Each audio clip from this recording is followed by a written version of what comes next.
though the Senate Foreign Relations Committee unanimously opposed this action, the President last night defied that opposition and denied the lessons of history by his action of widening the war. What can we do as people whose only power, if we have any power left at all, is in our voices and our votes? Even though the hour is late and the situation desperate, we can utilize both our voices and our votes.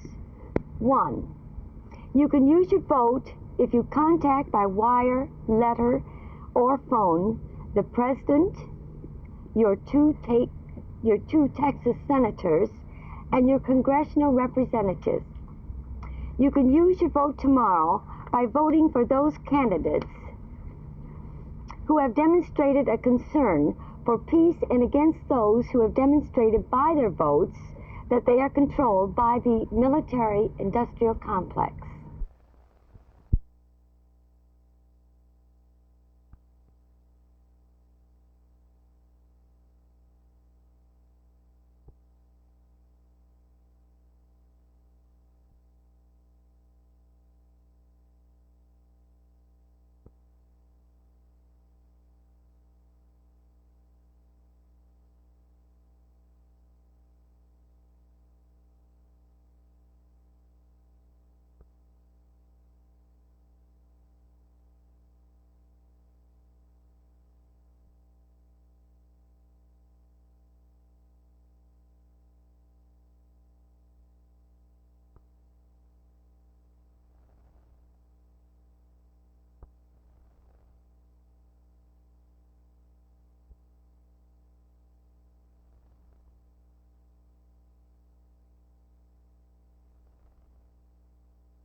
With this most recent incredible escalation in Cambodia, the President and the military-industrial complex has shown to all thinking Americans that those of us dedicated to peace and the progress of mankind must redouble our efforts both in direct action and in the educative process to bring the rule of reason back into American foreign policy. We are announcing today a program of forums, seminars, and person-to-person dialogue that will attempt to bring to this community an adequately informed public that can make itself heard on this most important of all issues. One of the problems faced by many physicians is both moral and legal, that of abortion. Now in 37 of our 50 states, abortion, except to save the life of the mother, is illegal. But Dr. Alan Guttmacher of the Planned Parenthood Institute in New York feels that abortion laws should be and will be liberalized, and he intends to tell the TMA that Saturday. Dr. Guttmacher also says criteria on abortion should be a matter of the patient's health and not of morals. If the physician feels that your life situation or your health would be improved by the elimination of your appendix or your tonsils, he does it. If the physician feels that the elimination of a pregnancy, which you desire to have eliminated, serves your good ends, unquestionably he will do it. On the other hand, I can easily see that if a young couple who've been married 2 years come in and say they seek abortion, and the doctor goes into the situation and discovers these young people haven't thought it through and don't realize that the creation of life isn't always so easy, he may very well counsel them against the abortion. So I think you have to give the physician the latitude of wise choice. Now, if a girl comes in 17, unmarried, I think it'd be a hard-hearted physician who doesn't feel that her situation would be benefited by the elimination of the pregnancy. In such a particular situation, isn't this going to result in a drastic loosening of our morals, especially sexually? I don't think so. There seems little likelihood. Abortion now is so common that it's hard to believe that our sex ways will be greatly changed by it. We hope, of course, that abortion will not take the place of effective contraception, birth control. My feeling is that birth control is far wiser. It's much safer, I think, to prevent a pregnancy than to eliminate it, psychically, physically, morally, and therefore I'm going to plug strongly for effective contraception. But we need abortion or a backup mechanism for either failure to use contraception or failed contraception. Another large topic for discussion at the TMA convention is that of narcotics, and the Texas Research Institute is using Channel 8's documentary film, Whatever Happened to Mary Jane, to educate doctors and to help them resolve that problem. This is Phil Reynolds, Channel 8 News, at the Texas Medical Association convention.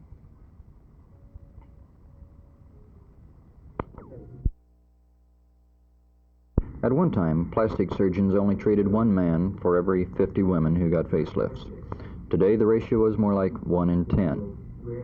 And most patients today are just working people who want to go back to the job looking younger.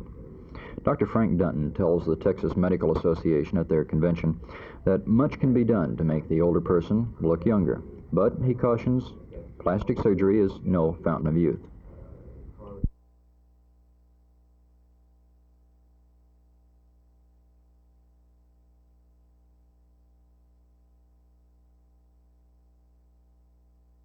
My view is that it could best be run by a court administrator or court administrators, people who are trained in managing the non-judicial part of judging, the handling of the dockets, the moving of cases from court to court, the handling of the finances, the budget, stenographic pools, and things of this nature. Through the use of court administrators, would it be your recommendation that some judges be moved from place to place when their court docket was pretty well under control? By all means, with a court administrator and a unified judiciary, we would do away with the lines of judges just taking care of a particular thing like domestic relations or probate matters or criminal matters. All judges above the level of county court would be equipped to do any job, any place.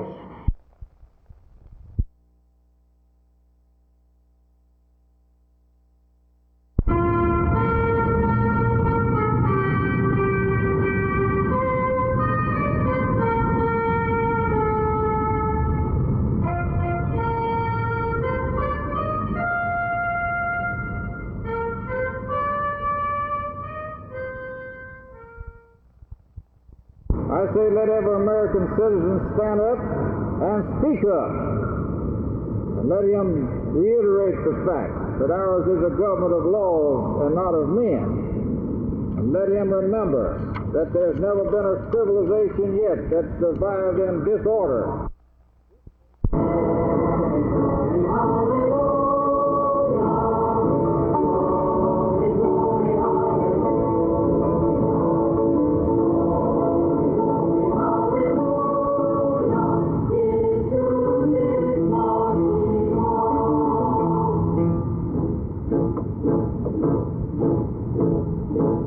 Then Pettis Norman read from the words of President Nixon's address on Law Day. Several hundred people attended the rally here at One Main Place, people from all walks of life and all ages, all of them, however, concerned with the law in this country. This is Law Day 1970. Carl Mayo, Channel 8 News.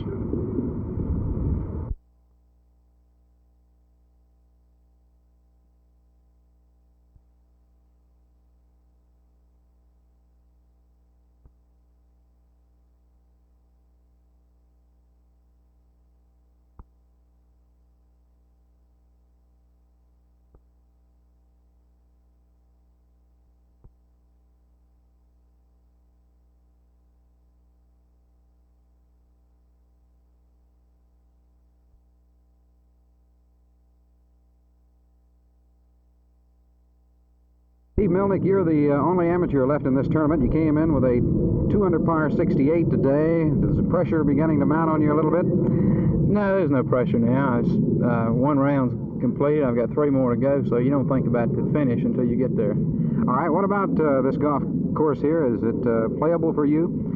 Well, it's an extremely demanding golf course. You've got to drive the ball real well. The thing is here, if you drive the ball well, you become an offensive golfer. And if you drive the ball poorly, consequently, you become a defensive golfer. And I drove the ball well today, and I was able to set up my second shots into the green, which is something that you can't do unless you drive it well. So I think any player that played well today had to drive the ball well today. But the course played pretty long this afternoon, this wind. Steve, you're an amateur, and you won the Western Open, which is the Western Amateur. The Western Amateur, right. And you also won the National Amateur. Is this correct? That's right.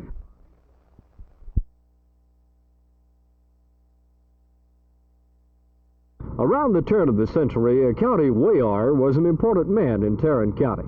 He was called upon to weigh cowhides and cotton, most anything that required official weight certification. Today, these chores are performed primarily by private firms operating public scales. An old Texas law requires that a county weigher be elected here in Tarrant County, and it's weigher election time.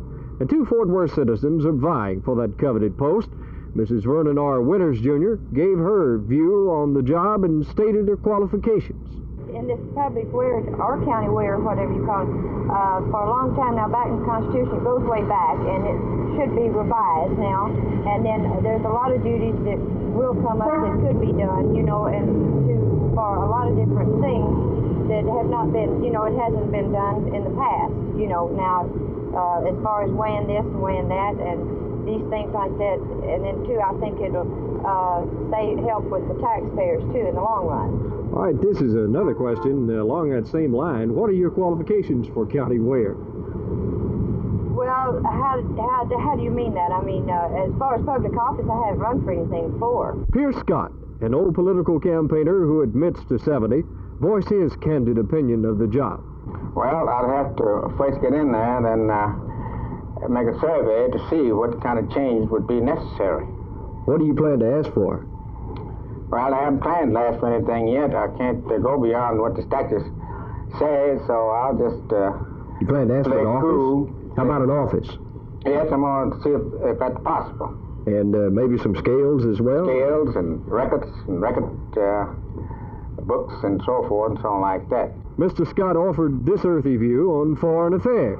In Vietnam, we have something you might describe as a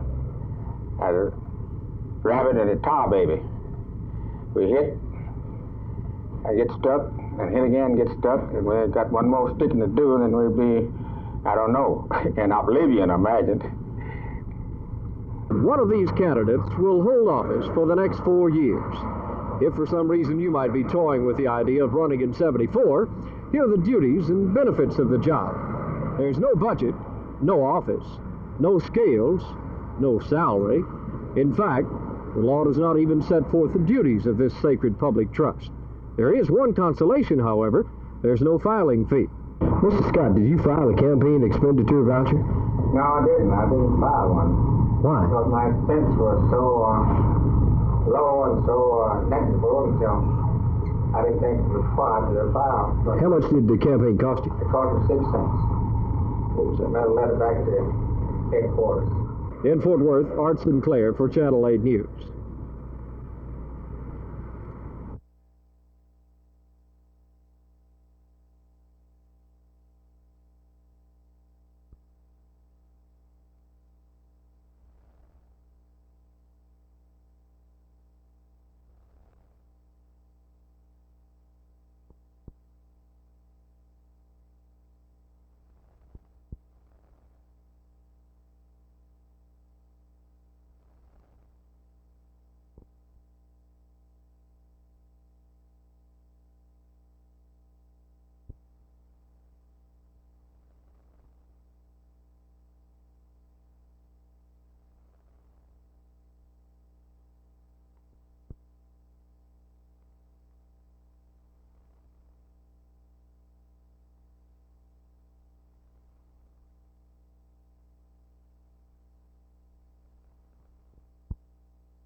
What is the American Medical Association's position on the question of abortion, and do you expect it to come up at the next convention?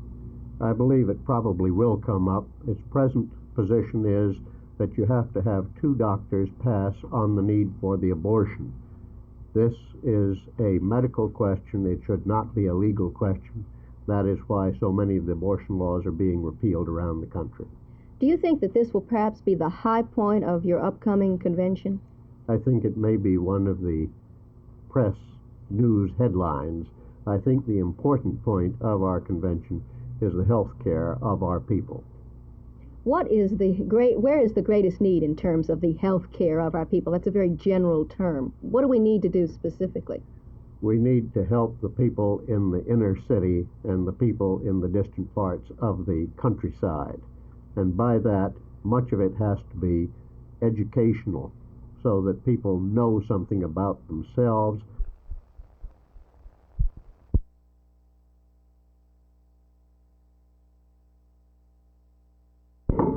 This uncovered covered wagon is probably one of the best engineered pieces of playground equipment in Dallas.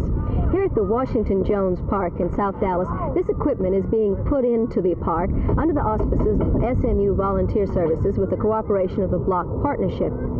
SMU freshman engineering students actually designed the playground equipment, which includes horses and teepees, the covered wagon, and a fort.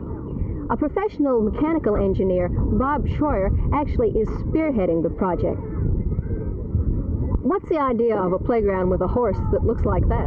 Well, for instance, this is, I think, a great example of what we've done on the playground here. We tried to design contemporary type equipment, for instance, as this spring horse, where it is constructed of materials that can be donated by different people in the community and different organizations. And we use, for instance, 4x4s and 2x6s lumber. We use simple pipe that can be donated, that we can cut, that we can handle. We got car springs that was donated by a scrap iron metal company. All this stuff we could take and bend and nail together ourselves. The welding we had done by an organization who trains people in welding. And so in other words, this was all designed specifically so that we could construct it and we could put it together, and it could physically be built and not something simply that you could put on a drawing board. It's something kids could play on. The park is supposed to be officially ready for the kids tomorrow, but in the meantime, there's no lack of testers and helpers, and it works pretty good. This is Teal's Salon. Are we doing it all right? Mm-hmm. Oh, that's not bad.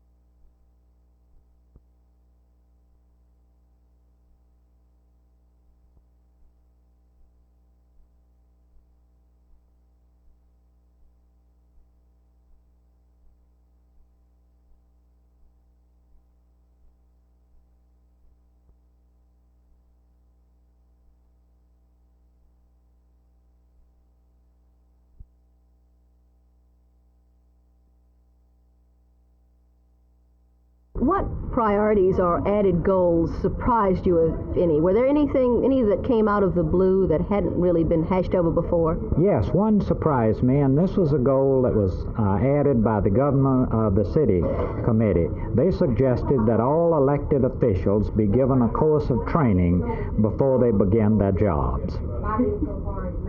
Did they suggest what kind of course and who was going to give it? I'm not sure about that. I haven't read the proposal yet, but I think it was one that did surprise me, and I think one that will be very useful.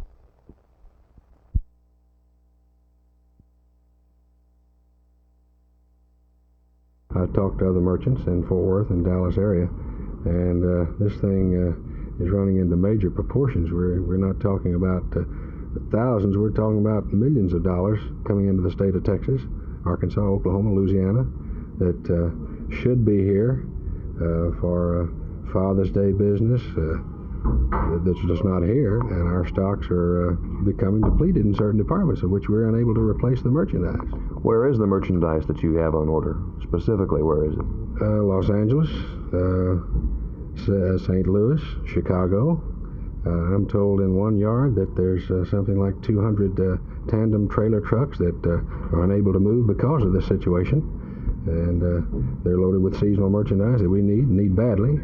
And if we don't have some relief in certain departments, we're going to be depleted within the next 30 days.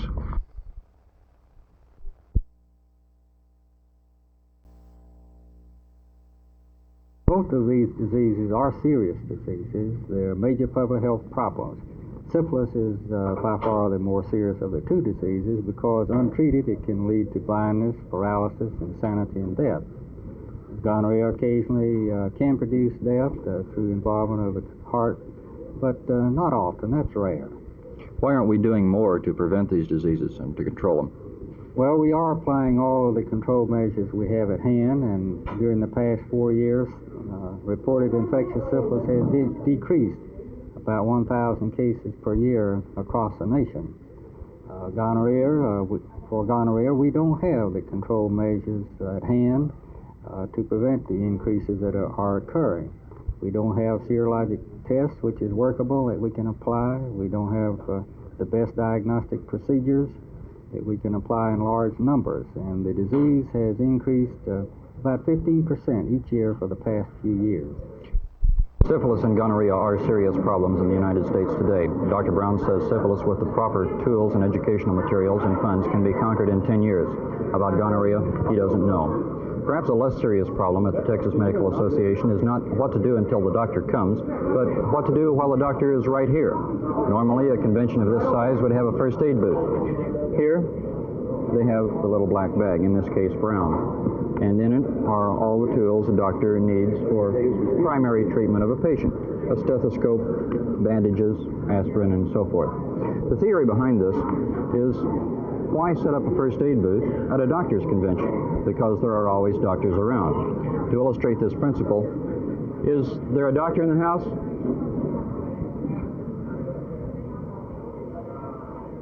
Well, it was a good idea at the time. This is Phil Reynolds, Channel 8 News.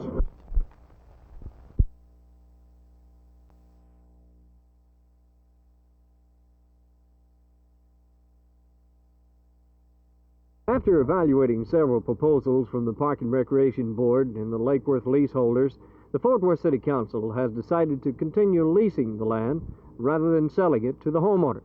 New leases will be granted for a maximum of 25 years. However, the city may convert the property to public use at any time as provided in the terms of the lease. Upon expiration of the lease, it will either be converted to public use or renewed at the option of the city. The city will not reimburse the owner for any improvements unless the land is required for public use. A portion of the lease money paid to the city annually will be set aside each year in a special account for development of recreational areas around Lake Worth. Under the new city council policy, no new construction or capital improvements would be permitted without specific approval of the Park and Recreation Board. Commercial leases in the area are not affected by the new policy. Art Sinclair, Channel 8 News, Lake Worth.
Recently, a storm of controversy was stirred here on the shores of Lake Worth when the City Park and Recreation Board decided that they would do away with all leases, which in effect would tear down all of the houses on Lake Worth, and a giant public park would be made out of this area.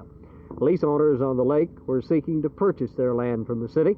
Now they have suffered another setback.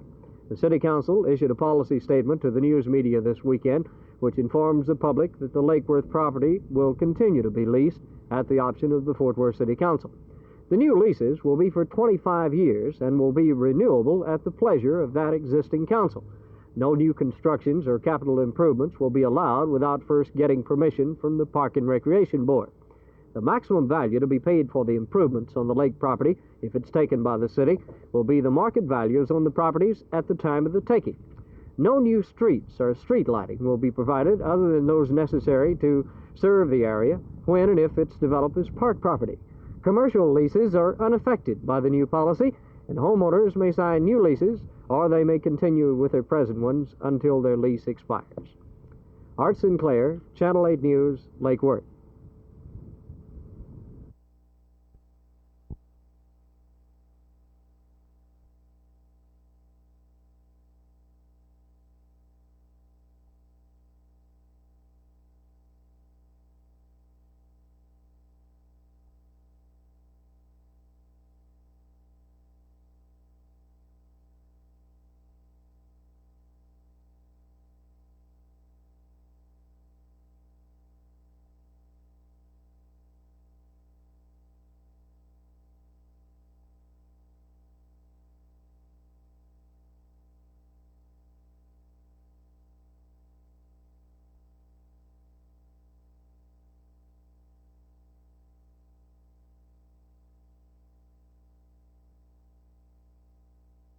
Even if a woman came to me that was 60 and wanted to look 20, there's no way in the world I could do that. I could make her look 45. And if this really boosts her morale, then it's well worth it to her. So not truly a fountain of youth, but a new spark in life, I think, is a good way to look at it. Dr. Dunn, is the day coming when we can go to the hospital for a weekend and come back to work looking 20 years younger? Well, not for the weekend. You may go at the hospital on Friday and come out on the weekend having the surgery done, but with a facelift or eyelids, it takes several days or weeks of healing before you're socially presentable again. I tell most of my facelift patients that they can expect at least 2 weeks before they're socially presentable, and sometimes 3. So not over the weekend.